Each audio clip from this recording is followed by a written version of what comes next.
The all-time consecutive win list at Bristol. Darrell won 7 in a row. Cale Yarborough 4 in a row. Fred Lorenzen 3 in a row. Green flag. Now, of course, Jeff Gordon in the 24 car. He's the car right behind Kurt Busch that wants to stay up there. He wants to get that caution where, like Ryan Newman, he can get the pardon to get back on the lead lap, especially after the mistake that he made earlier on that green flag stop. Newman is the 17th and final car on the lead lap.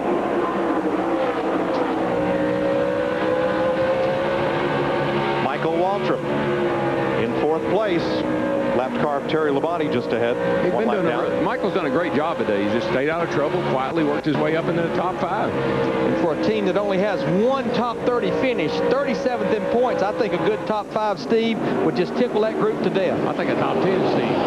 Yeah, they're having a good run, guys. Remember, Michael pitted on lap 364, so his tires are a little bit older. Michael's saying the car is just a little bit tight, but they are having a good day. Just ahead of Michael, Rusty Wallace, who still so far has led the most laps of any driver. Some audio between Rusty and his crew chief. This was during the caution. Rusty, I tell you, from here on out, we might be ahead of the game just a Duke 2. You know, there's 90 laps to go. I don't know. Yeah, and I mean, sure, what Larry Carter is basing that off of is what he saw Sterling Marlin prevail with 2 tires earlier. But Rusty just knows this racetrack is getting slick right there. There's not that many cars on lead lap. And actually, Rusty just went by Dale Earnhardt Jr. Dale continues to lose positions. You know, I think he's got it almost looks like he got a soft right front tire. I'm not sure, but something's up with that race car, and I believe it's a tire.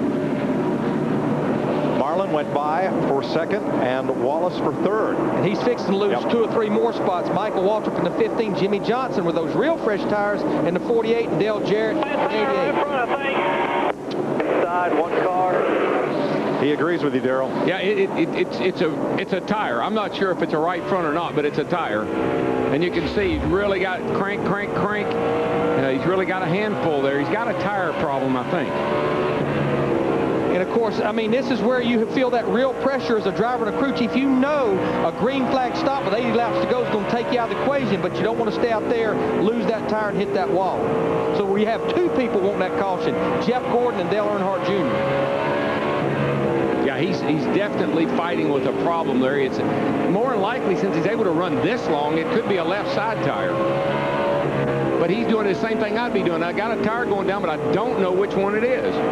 Junior last pitted 50 laps ago.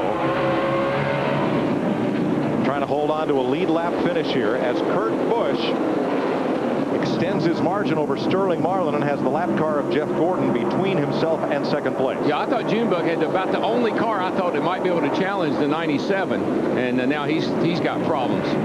Dick Berggren. When the caution flag flew a few laps ago, Kurt Busch got on the radio and politely asked Jimmy Fennick, do we pit now? And Fennick politely got back on the radio and said, we're going to take this baby all the way to the end.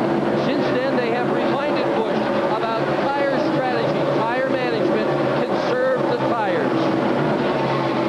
And remind him, don't race people that can't beat you. And Jeff Gordon's a lap down. If he gets up there and starts hounding you, let him go.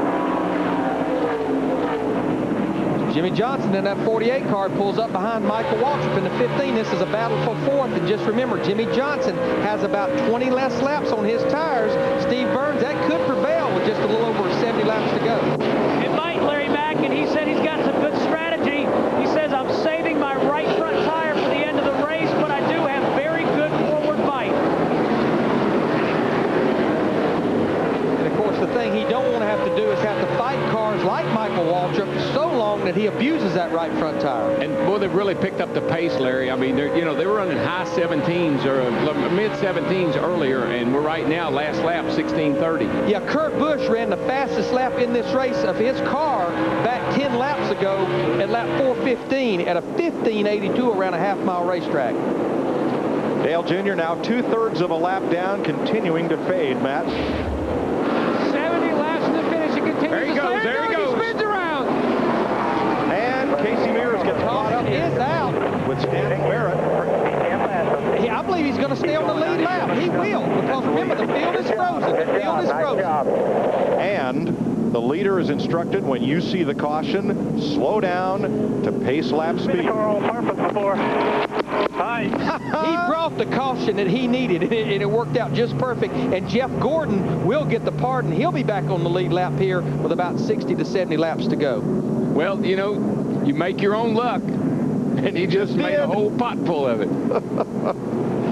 Dale Jr. spins to bring out the 8th caution of the day.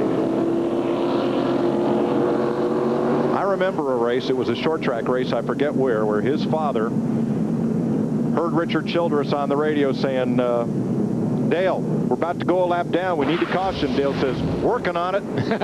Yeah. And they got one. Oh, yeah.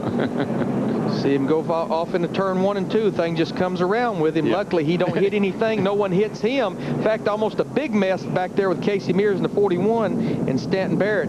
But, you know, he was falling back. I think he was looking for the end of the line so he could get to pit road. And fortunately, there were not that many cars, good cars behind him. Joey Chitwood would be proud. Who's going to stop? Who's going to not? Who's going to do 2? Who's going to do 4? And Darrell, I just believe if I'm going to take the time and give up any track position to come to pit road, I'm going to do 4 tires. I'm not going to mess around.